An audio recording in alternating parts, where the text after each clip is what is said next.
परमात्मा की कोई अलग ही लीला है, जिसके कारण से हम चुनाव की वेला में जब आ रहे हैं। मैं अभी तालमेल जमाने का प्रयास कर रहा था कि आपसे कोई बात कहूं तो कैसे कहूंगा, क्या अर्थ होगा, क्या बोलना चाहिए, हमारा आपका रिश्ता। चलो भाई हो जाएगा, जरा कोई बात नहीं, आराम से, है ना। आवाज ही काफी है। जोरदार अभिनंदन कर दो अपने सभी व्यवस्थाओं के लिए। दिखे तो ठीक, नहीं दिखे तो ठीक, अभी तो अपने बीच में केवल भाव यात्रा है। आज तो आपके बीच चंपारण की धरती पर ये लक्षण दिखाई दे रहे हैं कि हर हालत में तीर निशाने पे लगने वाला है, कोई रोकने वाला नहीं। अब यहां से निकला तीर, तर्कस पे चढ़ा हुआ तीर निश्चित रूप से जीत के निशाने पे लगेगा, और लगना भी चाहिए। ये भगवान राम के उस काल के गौरवशाली पृष्ठ को जोर से निकलने वाला, जोरदार अभिनंदन करो। भगवान राम के जीवन की भी कितनी कठिनाइयां थी। भगवान राम कभी किसी से नहीं डरे और जीवन में सदैव सच्चाई के लिए, अच्छाई के लिए, गरीब अमीर, वनवासी आदिवासी, आम जन जंगल, सबको प्रेम लुटा करके सबको अपने गले लगाने की परंपरा से चलने वाले व्यक्ति थे।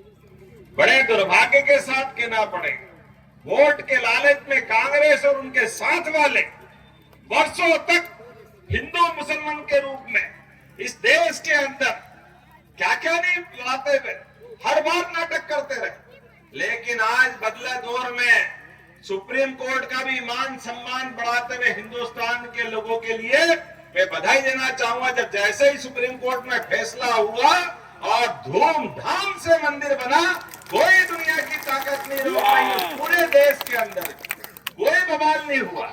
यह है लोकतंत्र की ताकत और यह है मोदी जी और नीतीश जी की विचारधारा का प्रकटीकरण। सबके साथ मिलकर के, सबके साथ सबका विकास, सबका विश्वास, सबका प्रयास। आज अपने बीच आप बताओ, दुनिया के कौन से देश ऐसे हैं जो भारत के यशस्वी प्रधानमंत्री का सम्मान नहीं करना चाहते? हाँ, एक देश है जो कुत्ते की पूंछ की तरह सीधा ही नहीं होता, जब निकालो तब टेढ़ी पूंछ, वो है, हमको सबको मालूम है। तो ऐसे लोगों को सीधा करने के लिए भी 56 इंच के सीने वाले शासन के प्रधानमंत्री चाहिए और यशस्वी सेना घर में घुस के मारने वाली होना चाहिए। ये हमारे लिए सौभाग्य की बात। लाखों के भूत बातों से नहीं मानते, ये दुनिया का दस्तूर। ये सदैव अपने कर्मों के आधार पर जब पढ़ेंगे तब पढ़ेंगे, और इतने पढ़ेंगे कि गिनने वाला भी भूल जाए। ये अपने देश ने सिखा दिया। एक बार हो, दो बार हो, हवा के मार्ग से हो, जमीन के मार्ग से हो, अब तो ब्रह्मोस मिसाइल से लोग मिनट में गिनती करते रह गए। लेकिन घर में घुस के जो मारा, तो इसका मतलब हमने अपने देश के लिए ये जो हमारा भाव है, किसी धर्म का अपमान करने की बात नहीं थी। ये जो झूठा वातावरण बनाया था कांग्रेस और उनके साथ वालों ने इस देश के अंदर, होना तो ये चाहिए था। आजादी के बाद से ही जब सोमनाथ का मंदिर धूमधाम से बना 1947 में, तो हिंदू मुसलमान सबने मिलकर आनंद मनाया था।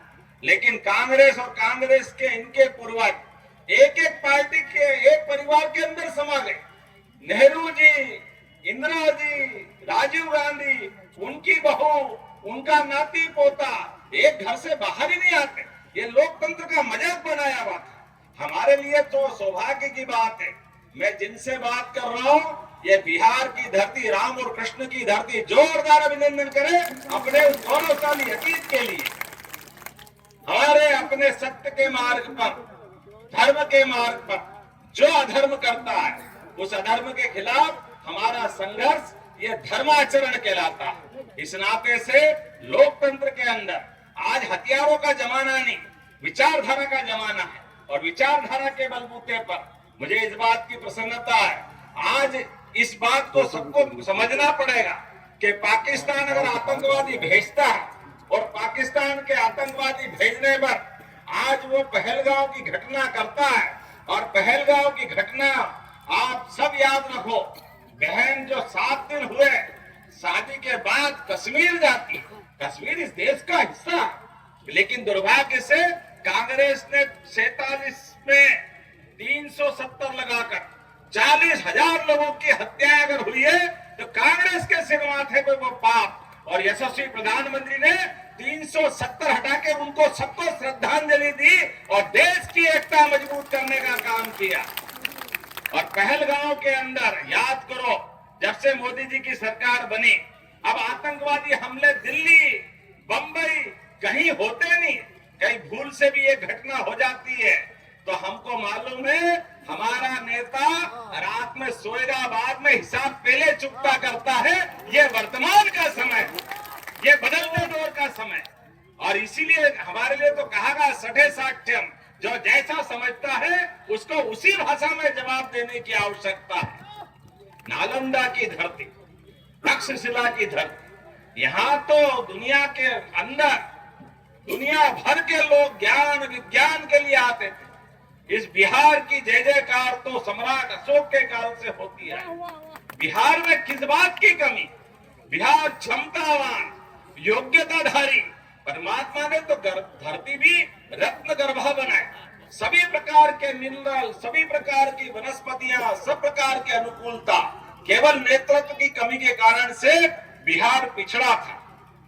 मुझे इस बात की प्रसन्नता है कि समय आया, मोदी जी ने तो कर्पूरी ठाकुर जी को भी भारत रत्न देकर सम्मानित किया है। ये कर्पूरी ठाकुर जी का सामाजिक उत्तरदायित्व का सम्मान था। सबका साथ, सबका विकास, सबका विश्वास, सबका प्रयास, बोलने की बात नहीं, करके दिखाने की बात। और आज के इस दौर में जनतंत्र के अंदर जिस प्रकार का समय चला, संजय जी आपको भी धन्यवाद दूंगा, आपने भी पूत के पांव पालने में ही देख लिए थे। आपने कहा कि प्रत्याशी ऐसा है कि बाद में पछताना पड़ेगा, तो भले ही अपनी गठबंधन कुछ भी हो, आपने बाय बाय करके अपना रास्ता निकाला। जोरदार अभिनंदन संजय भाई के लिए, और मैं आपको धन्यवाद देना चाहता हूँ। अब की बार तीर ऐसा लगेगा कि पिछली बार का भी हिसाब चूकता करेगा। जोरदार अभिनंदन करो इस बात के लिए। आज बदलते दौर में हमारे सबके साथ, जैसे आपने कहा, मैंने बाबा महाकाल की नगरी से आता हूं, और बाबा महाकाल के माध्यम से धार्मिक पर्यटन से भी लोगों को रोजगार मिलता है, उनकी जीवन में बदलाव आता है। एक नहीं, कई प्रकार से हर गरीब से गरीब आदमी की जिंदगी अच्छी होना चाहिए। इसलिए बाबा महाकाल के महालोक के बाद हमारा उज्जैन भी बदला, और प्रदेश में उज्जैन, ओंकारेश्वर, प्रत्येक स्थान धार्मिक पर्यटन के बलबूते पर। अयोध्या में भी बदलाव आया, आया कि नहीं आया? तो अब सीतामढ़ी आपकी माता और हमारी सबकी माता, आप